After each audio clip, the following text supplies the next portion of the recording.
Hey guys, I'm Justin with Legato Financial Group. Our firm is passionate about helping educate consumers, which is why we're powering the Gaining Interest podcast. The podcast of quick conversations with industry experts on topics that you want to know about, from sports to dining to healthcare and automotive, and really everything in between. It's hosted by one of the greatest local personalities that I've met, that's John Ramsey. I'll tell you why I love this podcast, because it's all about community. We used to call it water cooler talk, and that no longer exists. But if it's interesting to you, it's interesting to us. We encourage you to tell your friends. As Justin mentioned, we're going to talk about everything under the sun. We will be gaining interest, and we appreciate you watching.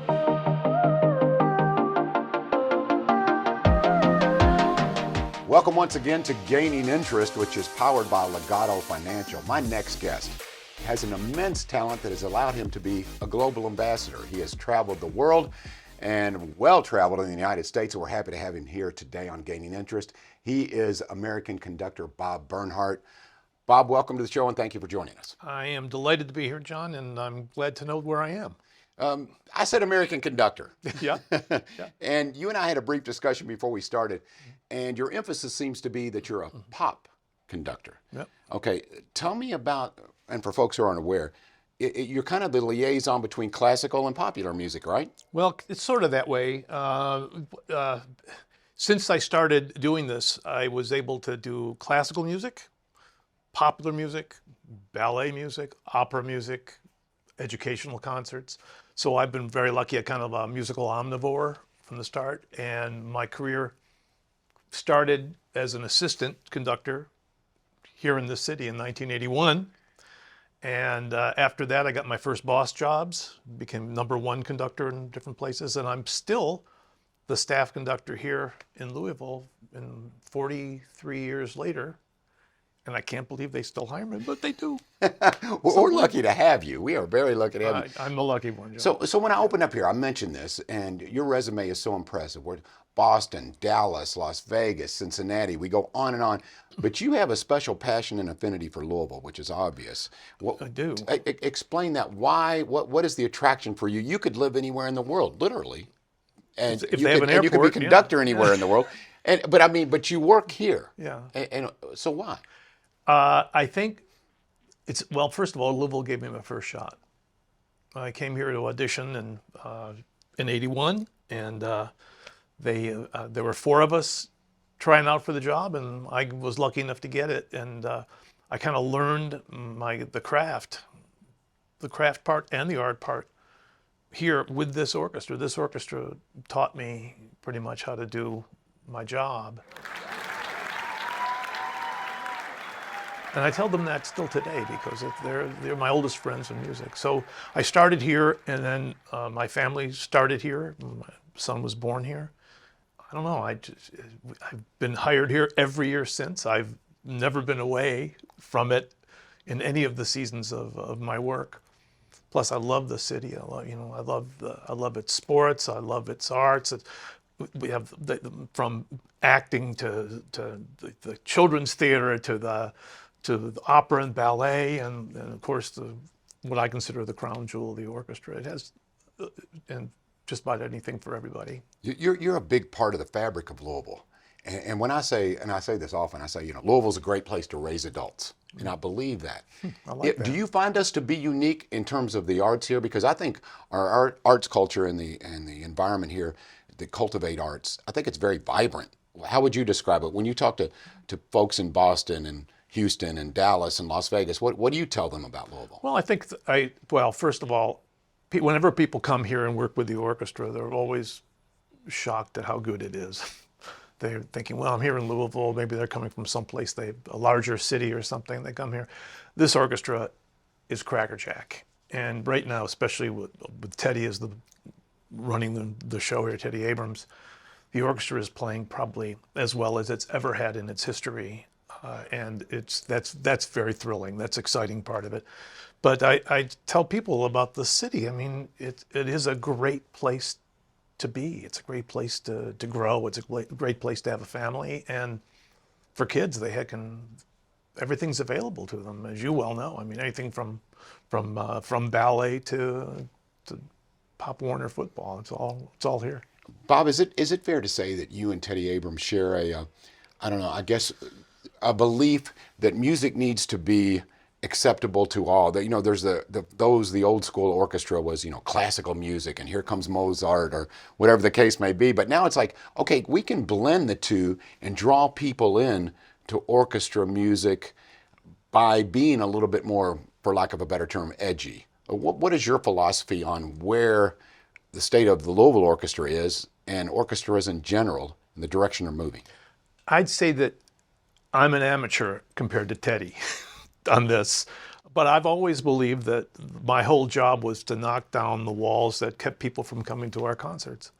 And every time I do a concert, I realize that there's somebody there for the first time. No matter what concert I'm doing, somebody's in the audience who's never been to a symphony concert before. So that's my responsibility, among other things, is to make sure that that person wants to come back.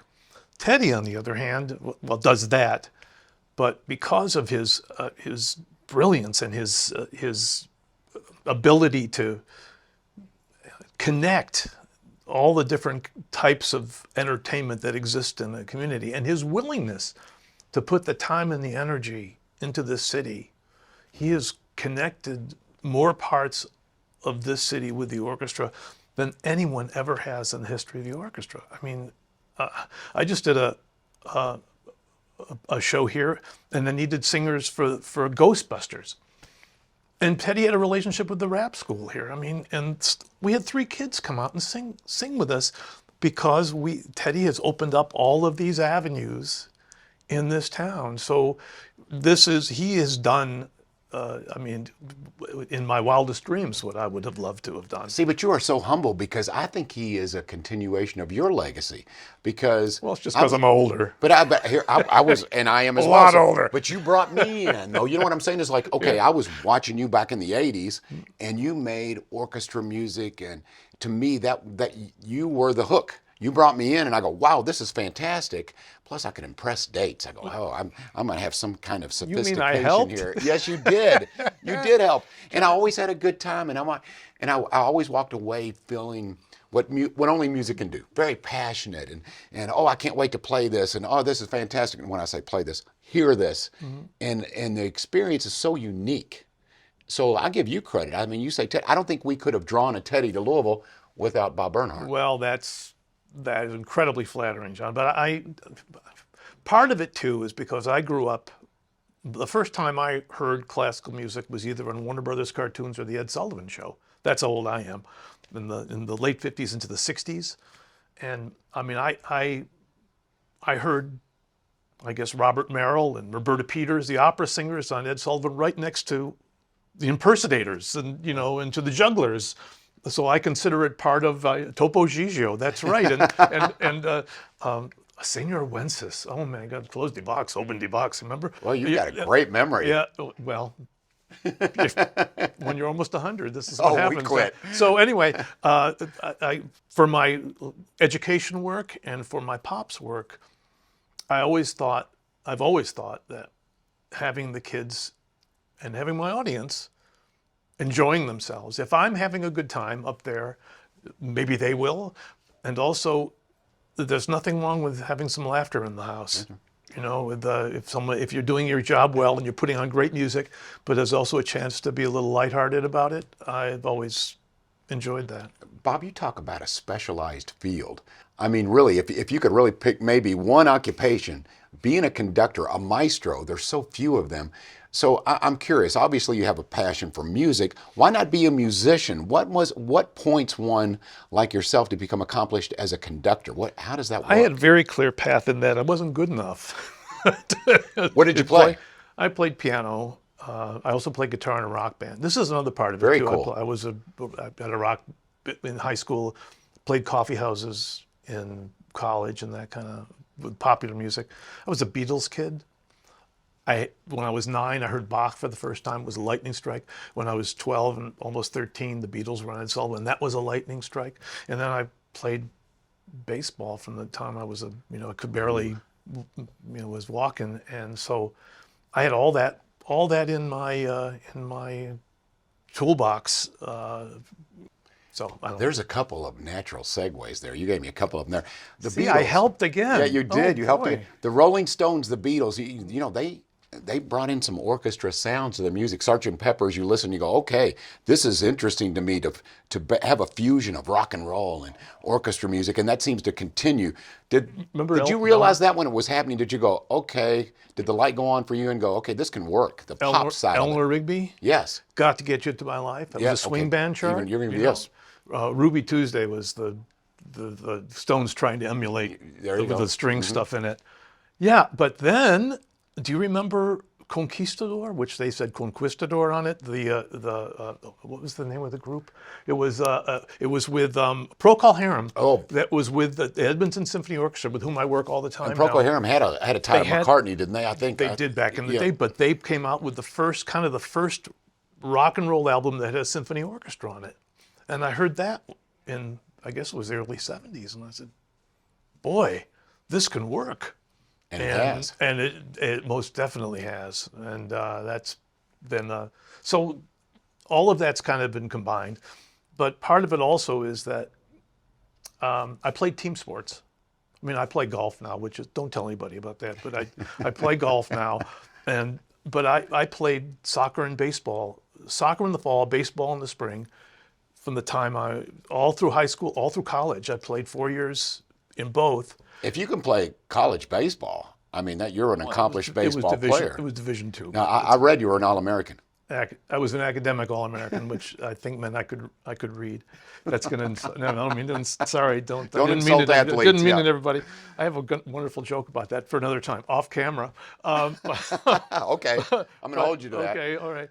But when I got the first chance to conduct, which was I was a senior in college, I discovered that event of actually being on the podium and waving my hands and creating and having helped to create this. I didn't do anything great. They created Power. Well, not the power, but it was the connection of my athletic self and my musical self. For some reason, they kind of met. I've just kind of felt, and maybe it's because being an athlete, I felt kind of comfortable with my body. I felt the movement was kind of, I wasn't having to pretend or make something up. I can understand I had to learn stuff and how to do it. But also the concept of being part of something larger, which we can get into huge spiritual discussions about that. But when I'm on the podium and working with an orchestra, I'm one part of it. I am not the part. I'm only one part of it. I'm making music with, forgive me for the analogy, but with a team. We have a team on there, which takes me back to the Nightlights concert I did here with the orchestra. When was Felton Spencer on the U of L team? Wow, we're talking probably, I'm guessing either late 80s, early 90s. Late 80s, I think, yeah. I mean, I did my first music and sports concert, which I still do every now and then. I'm doing a couple this coming. I'm doing one in Louisville, as a matter of fact, soon. I'll be there. Yeah, and I did this concert. I invited Denny Crum. He couldn't come. I invited Howard Schnellenberger, and he came. Howard Schnellenberger. You've heard of him, haven't you? Oh yes, I love orchestra music myself, Bob. Thank you so much. How much time do you edit out my laughter? Anyway, he came. What's so funny? Don't understand. Because that's exactly. But he came. He came to the. And he knew nothing about anything but football. But apparently there was was it the personal relationship? And he said, "I want to see you work." Well, I think he thought it was really weird that this would happen. I invited a couple of the players. I invited Felton Spencer and so. He came to the rehearsal. And after the rehearsal, he came to me and he said, "You know, Bob." You know, Bob. He said, "What you do is almost exactly the same thing that I do." Because you're orchestrating, you're conducting, you put together a winner on the field, right? You're taking a whole bunch of very talented people and you're directing them into a single purpose. You're making them all work in the same direction with their talents, trying to make something work for you. So I've always considered that analogy to be apt. I mean, it's a perfect sports analogy. It's a perfect sports analogy to what I do. It's just taking all of these people who play their instruments better than I could ever play them and convincing them that see, that's That's another. The instantaneous tension with a conductor and an orchestra is every one of these people, well, almost all of them have advanced degrees, in their instruments. And they've learned how to play their instruments, and they've studied and they've practiced their instruments to know how they want to play this music exactly the way they want to play it. And then they're told how to play it. Yeah, I was wondering the fine line between letting them be an individual musician and having them work within the context of an orchestra. Is that a tough little balance? That's a huge thing, John, and that is really it. It's trying to give the players enough freedom so that they feel that they truly are contributing with their own passion and their own art to the entire picture. Now, they can't go off on their own tempo because they have to stay within the ensemble. But when they have solos, when some of the players have solos, if there's a chance to let them express themselves in their own, the way they feel it, and I mean, I love giving them the opportunity, and also sometimes things I'm doing, they may not work. I'll say, well, let's try this, or what do you think we should try? And we kind of make music together, and that's So Bob, without question, you mentioned Coach Crum, you mentioned Coach Schnellenberger. There is a leadership quality to what you do. I mean, they have to buy into your method. So, I mean, but where do you go to maestro school? Where do you go to conductor school? I mean, how does that all work out? Amtrak. I'm conductor school, Amtrak. It's a joke. Okay, never mind. Because I was going, I'm okay. I'm not following you here, Bob. I'm sorry. I'm a little slow. Yeah, no, I would say that's not true. No, it's not slow here. I went to graduate school after college. I did have a tryout. I went to spring training with the Kansas City Royals, and I was there for 4 days, and they suggested music. That was also a joke. I did get that one, but I'm not buying it. Did you really get a tryout? Let's go there. Yeah, I was in Sarasota. So you've been way too humble here. You said, "Oh, I was a Scholastic All-American." Yeah, I was, but I had a press packet. I put together a press packet, and Kansas City invited me on the basis of my press. I wasn't scouted. I was in Division II in Schenectady, New York, at Union College. But still, you believed in yourself. You were betting on you. You said, I can do this. More than that, I didn't want to have a regret. I didn't want to say I coulda, I mighta, I shoulda, and I wanted to do it because that's one thing I wanted to either do or cross off the list and move on with my life. Yeah, that's a tough attribute to have at that age, to be able to say, I can give this up if it doesn't work out and I'm ready to move on. So that's a gift in itself. I want to hear more about that collaboration between you and the musicians a little bit. So every coach is different. I'm assuming every conductor is different. Is there someone you emulate, or is there a culture that you try to duplicate when you get, because I mean, like I said, Boston, Houston, Louisville, Las Vegas, you're working with these different orchestras. What is the Bob Bernhardt method? As far as collaboration. Wow.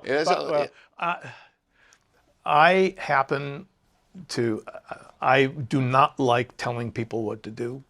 I like inviting people to do things together. I like to make music with people, not at them or against them. Or I consider myself to be a collaborative musician. I have to have my own. First of all, I have to study. People ask me, do you get nervous? And I said, I get nervous if I'm not prepared. The only way to not be nervous is to prepare. And so I tell myself I'm not going to be that person on the podium that's nervous. I'm going to study and be ready to go at the first rehearsal. I mean, I get, for example, I have a Pops concert this weekend, and I got the music for it a couple weeks ago. So in that time period, I've been looking at all the charts. Of course, it's Proud Mary, and it's all this. I love this. It's all the stuff I grew up with. It's all this show. It's going to be after we do this, but Queens of Soul is what it is, and it's Tina Turner and Gladys Knight and Adele even is in this. Not personally, unfortunately, the singers, covering this stuff. But I mean, I have to know tempo. I have to know style. I have to know the essence of how things go. And it's in the same manner when I'm doing Beethoven or if I'm doing Mozart, I need to study to be ready to tell the players convincingly my idea of how this should be.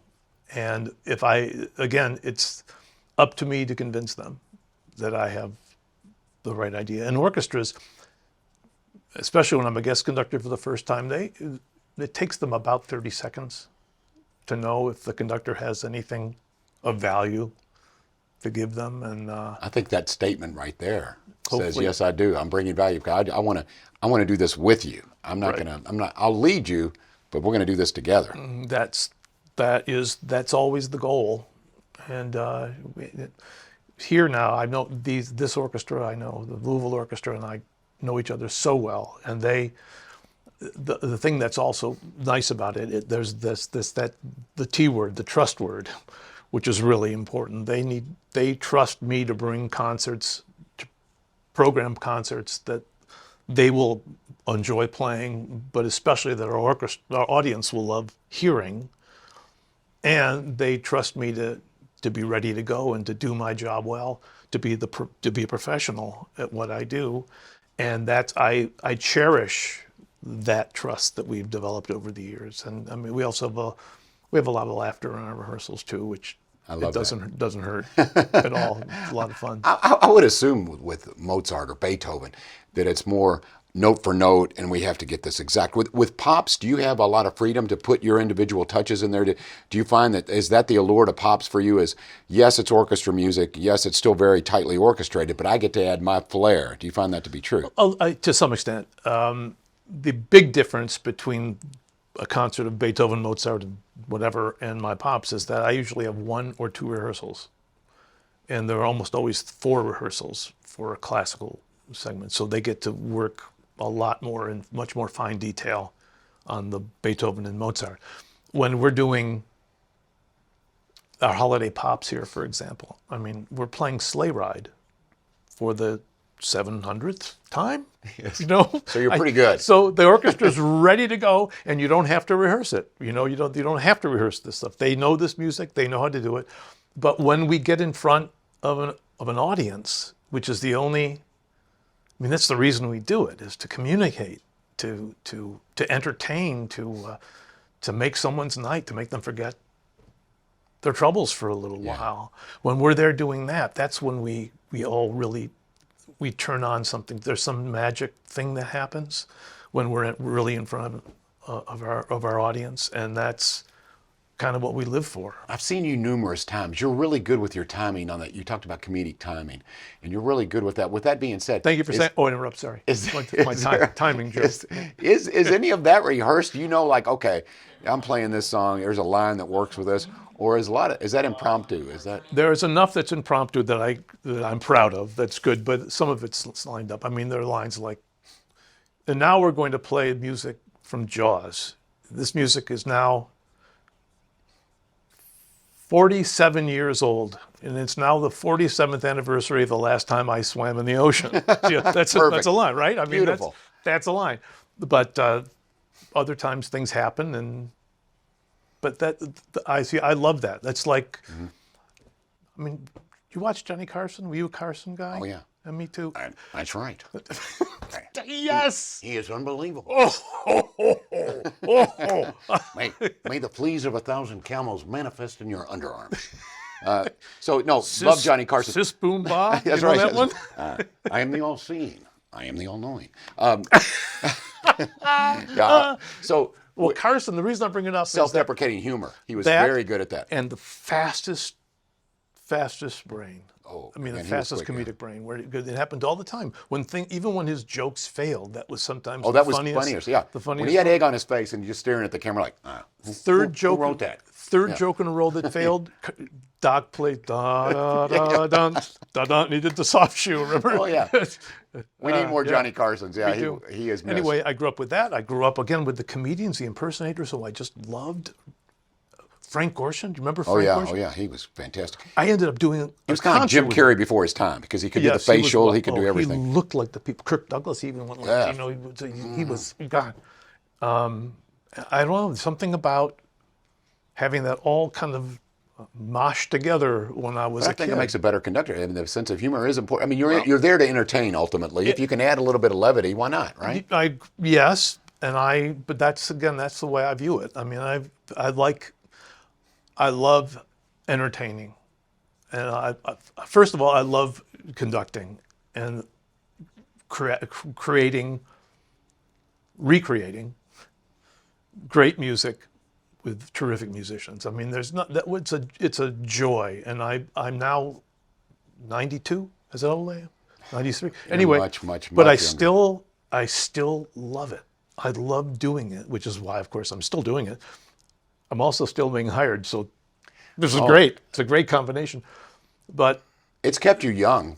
I think that's fair. I mean, your mind is nimble. There's a lot to be said. There's a lot of studies that show that, hey, music and the brain are directly connected. I think you're a perfect example of it's working. it's also true that people with dementia and Alzheimer's, music still can get through. Yes. All of a sudden they'll snap it when they hear music. That's true. I don't know. I just find I've always loved to laugh. I've always loved to hear a great joke. I've always loved to tell what I consider to be a great joke. And within the parameters of family entertainment in my life, I do enjoy it when I'm able to, when an audience is having a good time at my concerts, my Pops concerts in particular. Yeah, It makes I me think very people happy. want to know the conductor more now. I think that personal relationship means something, and you're good at that, is reaching out and saying, I'm gonna give you some insight to who I am. I think that's important. I like this interview. I love this because I'm very intimidated by you. Like I said, you're a big part of my life, and I sit here with you, and you're a nice guy. So it's like, I mean, no, seriously, it's Unbelievable, John. It's very interesting. I understand the point. I understand the point, and that's happened in my life a lot too. As a Pops, I get to work with amazing artists. John People- Williams. Well, yeah. Tell me about that relationship. Well, before I do, I just want to. My point Okay. is that you meet these people that you've admired and loved from afar, and 99.9% of them are nicer than they are talented. And it's just so amazing when you meet these people you love and you find out that they are just gems of people. It just triples, quadruples everything you've always felt about them. John Williams, it was all serendipity. He came to guest conduct I was the conductor of the Tucson Symphony for 9 years in the late 80s into mid 90s. And he came as a guest conductor there. And he did some benefit concerts, and I just kind of assisted him. And one of the things I assisted him on was on the golf course. We played golf together, and we basically became friends, not colleagues, but friends. And that relationship continues. It's one of the luckiest and happiest things of my life. I bet it's good for him too. Well, I'll let him speak for himself, but he tolerates me anyway. But in 1992, he invited me to the Boston Pops. That was my first time at Symphony Hall and the first time with Boston. And I would never, who knows, maybe I would have, but that's why I got there for the first, and I've gone there maybe 20 times since then. But he opened the door for me to be there. And he's my hero and my mentor and my friend, and he came here to Louisville 10 years ago. This month? I think it's this month. 10 years ago. The only thing I really ever asked John was when the orchestra, we had some really tough times, as you may remember, about 10, 12 years ago. We had a strike, Yes. and it was miserable, and we were coming back, and I said to him, he was actually going places, helping orchestras out when he could, because he's a big fan of symphony players. And I asked him if he'd come to Louisville to conduct. And before I had the sentence out, he said yes. Wow. He said, and he came, and it's still one of the experiences that I'll never forget, and we will never forget. And to say one thing about him is that after the rehearsal, I did the first rehearsal before I got to town, just to get the orchestra, the players to know the notes. And then he came in and did one rehearsal. After the rehearsal, he stayed on the podium, and virtually every member of the orchestra, he came up and let them take pictures with him. They brought their Star Wars posters from their walls when they were kids, and he signed them for them. He stayed for, I bet it was well over an hour just to talk to the orchestra players, to tell them how much they meant to him. Talk about my hero, what a guy. Yeah, but obviously he recognized not only your talent, but your ability to be a good friend. Not ability, just that you guys meshed. And what a compliment to you and to him. Well, it's one of the luckiest things in my life. Okay, I'm going to lighten it up a little bit here, but this is something I bet you've been asked a lot. Uh-oh. So it may be elementary to you, but please just, okay. Here we go. So tell me when you're conducting, what's this hand do? What's this hand do? Tell me how this works. Because we see this, and I know you're keeping tempo, and I know you're pointing and bringing energy, but how does it work? Well, the right hand is tempo, and there are actual patterns that are internationally recognized. When you say patterns, gestures, or Yes, okay. a 3 pattern is 1, 2, 3. 1 and out and up. So when you say out and up. A 2 pattern is down, up, but more like a J. Because if you do this like this, it's hard for people way over there to know if you're going up or down. Oh, okay. So 1, 2, 1, 2, and a 4 pattern is this way. So, but basically, the right hand should be basically independent and going with tempo in that beat pattern, so that the orchestra knows where the downbeat is. And the left? For each. Should be free to give cues, to give expressive gestures, sometimes to mirror what the other hand is doing. But the left hand, this is why we go to school, why we have to do this over and over again. The problem for conductors is while you can do it in your room looking at a mirror, the only way to really do it is front of people, is in front of an orchestra. You don't really learn until you're actually doing it. Unfortunately, everybody's judging you when you're a student. You're doing this, so the pressure is kind of on. You learn fairly early on about how to deal with that pressure. You have to, or you go to the Kansas City Royals, I guess. I don't know, but that's what preparation's all about. If you're not prepared, then this doesn't make any difference. But also, that's why I tell young conductors, if you've taken an acting class, if you've taken a movement class, have you ever done a dance class? I know, but being comfortable with and having independent use of your hands. Your body, like you said, you being an athlete, it helped. I think so. I know so. For me, it did. But the idea is the right hand is always keeping things solidly in place, and the left hand is free to say trumpet now, or let's make this legato, which is a musical term. See how I brought that in? You did. This conversation, smooth. I wish I could play and legato. follow. So, if I don't ask this, there are people now watching gaining interest, and they're saying, okay, he's got to ask him. There is a recent movie out called The Maestro with Bradley Cooper. And I've heard interviews with him, and he talked about the exhaustive research he did and working on his form, and to try to gather something like being a conductor overnight is impossible. Does he pull it off? Your thoughts on the movie overall? It's a tough one. Yeah. First of all, I admire him more than I can say. I mean, Star is Born. Oh, amazing! Unbelievable. Director. I mean, he got range. Yeah, amazing. I also love how he brought the entire Bernstein family into this. The 3 children were very much part of the process, which I thought was very wise. It wasn't. He wanted it to be authentic. Yeah, because he puts. I mean, the good, the bad, the ugly. Yeah. It's all out there. Bernstein, the conducting itself it's good. We're always waiting for these things to come up. There was a movie a year ago, Tar. Kate Blanchett was the conductor in this. Then there was the competition with Richard Dreyfuss and Amy Irving. They were playing piano. We're taking piano lessons for 6 months, so it won't look like we're faking when we're playing, right? And then we're watching it, and you're faking. But Bradley Cooper did years of research and years of trying. He talks about how when he was a kid, he would be conducting at home to records. That's what he wanted to do. He chose in the Mahler Resurrection Symphony, the last 6 minutes of the symphony, some of the most glorious music that we have. The thing about it is it's an hour and 15 or 20 minutes later. The first hour and 20 minutes of the symphony sets up this triumph. And it really moves you. If there's a piece of music that has a chance to change your life, Wow, that's a big statement. this one is one of them. It begins with the funeral march, just in devastation. He wipes everything out, and it ends with one of the greatest triumphs, and musical and spiritual triumphs in music.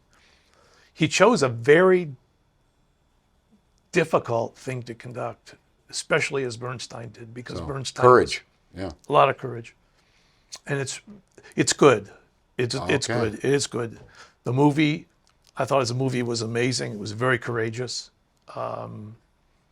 Bernstein was a really complicated man. The Very stamp of complicated. approval from Bob Bernhardt it- right here to Bradley Cooper. Bradley, just letting you know he loves you. Yeah, Okay. I admire you greatly, sir. Okay, you mentioned music. I'm going to end it on this one. You mentioned music can change your life. That movie, particular, that piece of music, you said can be life changing. Obviously, it's changed your life. I think most people watching Gaining Interest would say, okay, it's changed my life to some extent. Maybe not to your extent, but changed life.